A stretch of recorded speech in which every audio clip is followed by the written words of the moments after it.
Esta no es solamente la historia de Luis y de su padre. No es tampoco la historia del viaje de Luis, aunque también lo sea. Esta es una historia que está contada en un libro. Podría entonces ser una historia imaginaria, pero no lo es. Es real, y lo van a comprobar conociendo a sus protagonistas.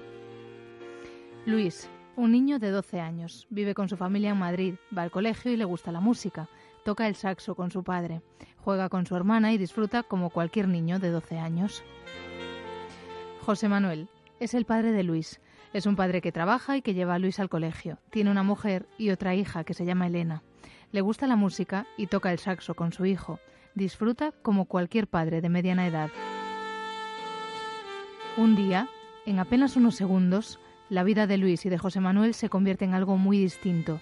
Tras el susto, el miedo e imaginamos que las maldiciones, llega la lucha. Yo creo que lo que cambian claramente son las prioridades, o bueno, por lo menos a nosotros fue lo que nos cambió, es decir, cuando en la vida llevan cotidiana normal, pues uno tiene las prioridades, el trabajo, en fin, lo que cada uno tenga en su vida, lo que está claro es que en una situación de estas cambia la prioridad, pues yo creo que no hay nada más importante que un hijo, ¿no? Entonces, oye, si hay que dedicarle toda la atención y hay que dedicarle todo el esfuerzo, ya pues va a ir hacia él, ¿no? Para conseguir esta mejoría y esta recuperación.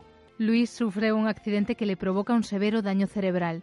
Su recuperación en apenas un año tiene, además del personal sanitario, un nombre propio, José Manuel Gil, su padre, al que escuchan. Sus conocimientos previos sobre el cerebro humano y su esfuerzo y su tesón le llevaron a crear un nuevo método. Pero para eso, José Manuel tuvo que dejar de lado su compasión como un padre que era ante un hijo que estaba enfermo.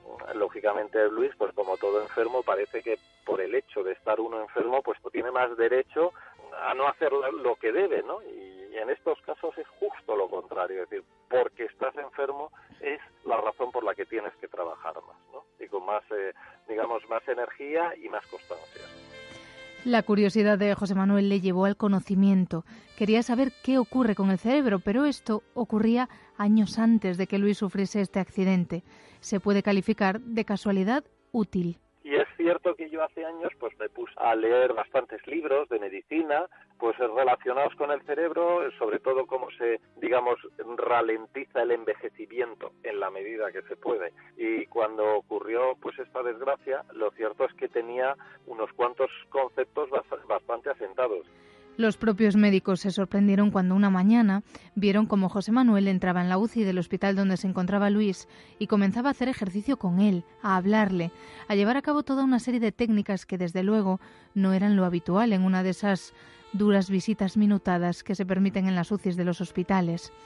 José Manuel ilustra con un ejemplo muy práctico lo que le ocurre al cerebro. Aquí hay que tener una cosa meridianamente clara. El cerebro es como un músculo y cuanto más se le hace trabajar, pues más poderoso se hace. Voy a poner un ejemplo muy sencillo que es el de un pianista, por ejemplo, ¿no? ¿Por qué toca tantas horas un pianista? Pues porque el cerebro aprende y adquiere destreza a base de la repetición una y otra vez. Y es como se crean las conexiones neurológicas. En la medida en la que tú no lo ejercites, pues lógicamente no vas a desarrollar esas capacidades o en caso de accidente no vas a conseguir recuperar esas habilidades pues perdidas por el accidente. José Manuel elaboró un método propio para denominar la rehabilitación de su hijo, en la que, por cierto, existía también lo que ellos denominaron el equipo rehabilitador. Su mujer y su hija Elena eran los otros dos miembros. El método se llama rehabilitación en 3 ejes y estos son sus puntos clave. El primer eje sería el ejercicio vigoroso, ¿no? El ejercicio vigoroso, lo entiende todo el mundo, es un ejercicio que a la persona le cuesta un esfuerzo, le produce un cierto estrés. El segundo eje de esa rehabilitación sería el trabajo neurológico. Esto es lo que se hace en todos los centros de rehabilitación, algunas veces combinado con fisioterapia también. Y el tercer, elemento de esta rehabilitación, por decirlo de alguna manera, ¿no?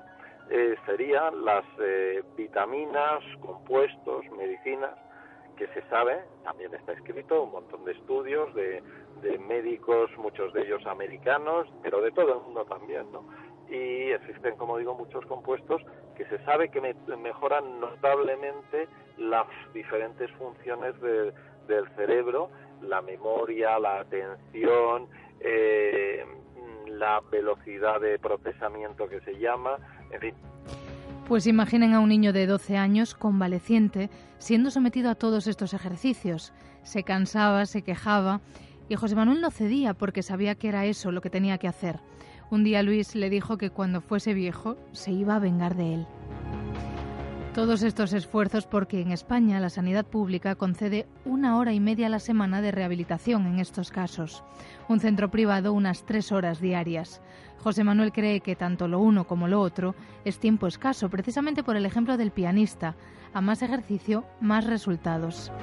Además, Gil cree que existe otro factor que impide llevar a cabo este tipo de rehabilitación. Muchas veces no se obtiene la información necesaria, a lo mejor información que si los padres la tuvieran, pues podrían avanzar muchos más ellos mismos en casa, ¿no? La falta de información y la falta de medios son las dos piezas que fallan en estos casos. José Manuel lo explica al detalle en su libro. Han pasado 10 meses. El esfuerzo de José Manuel, el tesón de la familia y las ganas de luchar de Luis han hecho todo esto. Bueno, está muy bien. La verdad que él ha vuelto a tocar su saxofón, hace submarinismo, monta en longboard, va al colegio, en fin, bueno, y ahora tiene las cosas pues de cualquier niño, ¿verdad? Que hay que estar persiguiéndole para que estudie, más después de la paliza de meses que se ha pegado de trabajo y, en fin, pues las batallas de un niño de 14 años, ¿no? Pero aparte de eso está muy bien, muy bien. Un niño normal que lo único que necesita es seguir teniendo el apoyo incondicional de su familia, como hasta ahora, y mantener esa fuerza que le ha permitido salir adelante, tras haber estado 20 minutos sin oxígeno en el cerebro. El trabajo de José Manuel ha finalizado prácticamente, y su historia está plasmada en un libro. Han cerrado una etapa, pero no lo ha hecho solamente por Luis. De hecho, escribí el libro para ayudar a otros padres, porque y lo empecé a escribir tan pronto precisamente por ese motivo, ¿no? Me dio tanta pena el ver que yo incluso, pues que ya tenía algunos conocimientos, ver lo que había en el entorno, que dije, bueno, pues hay que intentar ayudar a otros padres transmitiendo la experiencia. Y la experiencia es El viaje de Luis. Son letras que titulan esta historia. Es un libro en el que José Manuel ha materializado estos meses de lucha. Tiene una portada verde con unas zapatillas de deporte dibujadas. Encierra experiencia, emociones y también documentación. En cualquiera de estas 3 temáticas se le puede escapar una lágrima. Déjela correr. Significa que habrá entendido el viaje.